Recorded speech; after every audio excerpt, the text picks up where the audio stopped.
Read the latest draft COP26 agreement in full draft COP decision proposed by the President-The Conference of the Parties, noting decisions 1 CMP.16 and 1 CMA.3, recognizing the role of multilateralism and the Convention, including its processes and principles, and the importance of international cooperation in addressing climate change and its impacts, in the context of sustainable development and efforts to eradicate poverty. Acknowledging the devastating impacts of the coronavirus disease 2019 pandemic and the importance of ensuring a sustainable, resilient, and inclusive global recovery. Showing solidarity particularly with developing country parties, recognizing the important advances made through the UNFCCC multilateral process since 1994, including in the context of the Convention, the Kyoto Protocol and the Paris Agreement. Acknowledging that climate change is a common concern of humankind, parties should, when taking action to address climate change, respect, promote and consider their respective obligations on human rights, the right to health, the rights of indigenous peoples, local communities, migrants, children, persons with disabilities and people in vulnerable situations, and the right to development, as well as gender equality, empowerment of women and intergenerational equity. Noting the importance of ensuring the integrity of all ecosystems, including in forests, the ocean, and the cryosphere, and the protection of biodiversity, recognized by some cultures as Mother Earth, and also noting the importance for some of the concept of climate justice when taking action to address climate change. Expressing appreciation to the heads of state and government who participated in the World Leaders Summit in Glasgow and for the increased targets and actions announced and the commitments made to work together and with non-party stakeholders to accelerate sectoral action by 2030, recognizing the important role of indigenous peoples, local communities, and civil society, including youth and children, in addressing and responding to climate change, and highlighting the urgent need for multilevel and cooperative action. Recognizing the interlinked global crises of climate change and biodiversity loss, and the critical role of protecting, conserving, and restoring nature and ecosystems in delivering benefits for climate adaptation and mitigation, while ensuring social and environmental safeguards. Science and urgency. 1. Recognizes the importance of the best available science for effective climate action and policy making. 2.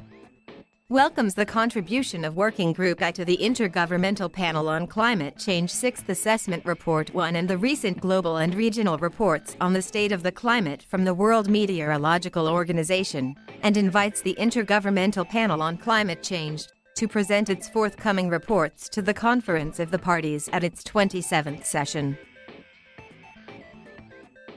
3. Expresses alarm and utmost concern that human activities have caused around 1.1 degrees Celsius of global warming to date and that impacts are already being felt in every region. 4. Stresses the urgency of enhancing ambition and action in relation to mitigation, adaptation, and finance in this critical decade to address gaps between current efforts and pathways in pursuit of the ultimate objective of the Convention and its long-term global goal. 2. Adaptation 5. Notes with serious concern the findings from the contribution of Working Group I to the Intergovernmental Panel on Climate Change 6th Assessment Report, including that climate and weather extremes and the adverse impacts on people and nature will continue to increase with every additional increment of rising temperatures. 6. Emphasizes the urgency of scaling up action and support, including finance, capacity building, and technology transfer, to enhance adaptive capacity, strengthen resilience, and reduce vulnerability to climate change in line with the best available science, taking into account the priorities and needs of developing country parties. 7. Welcomes the national adaptation plans submitted to date, which enhance the understanding and implementation of adaptation actions and priorities. 8. Urges parties to further integrate adaptation into local, national, and regional planning. 9.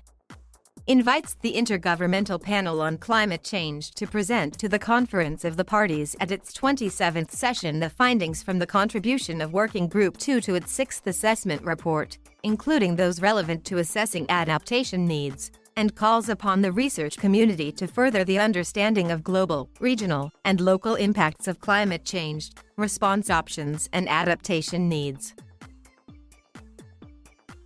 3. Adaptation Finance 10. Notes with concern that the current provision of climate finance for adaptation remains insufficient to respond to worsening climate change impacts in developing country parties. 11. Urges developed country parties to urgently and significantly scale up their provision of climate finance, technology transfer, and capacity building for adaptation so as to respond to the needs of developing country parties as part of a global effort, including for the formulation and implementation of national adaptation plans. 12. Recognizes the importance of the adequacy and predictability of adaptation finance, including the value of the Adaptation Fund in delivering dedicated support for adaptation. 13. Welcomes the recent pledges made by many developed country parties to increase their provision of climate finance to support adaptation in developing country parties in response to their growing needs, including contributions made to the Adaptation Fund and the Least Developed Countries Fund, which represent significant progress compared with previous efforts.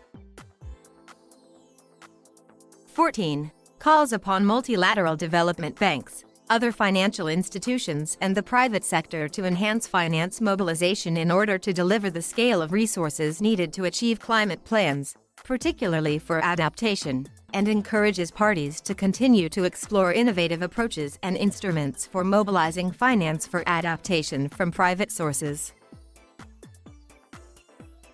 4. Mitigation. 15. Reaffirms the long-term global goal to hold the increase in the global average temperature to well below 2 degrees Celsius above pre-industrial levels, and to pursue efforts to limit the temperature increase to 1.5 degrees Celsius above pre-industrial levels, recognizing that this would significantly reduce the risks and impacts of climate change. 16. Recognizes that the impacts of climate change will be much lower at the temperature increase of 1.5 degrees Celsius compared with 2 degrees Celsius and resolves to pursue efforts to limit the temperature increase to 1.5 degrees Celsius.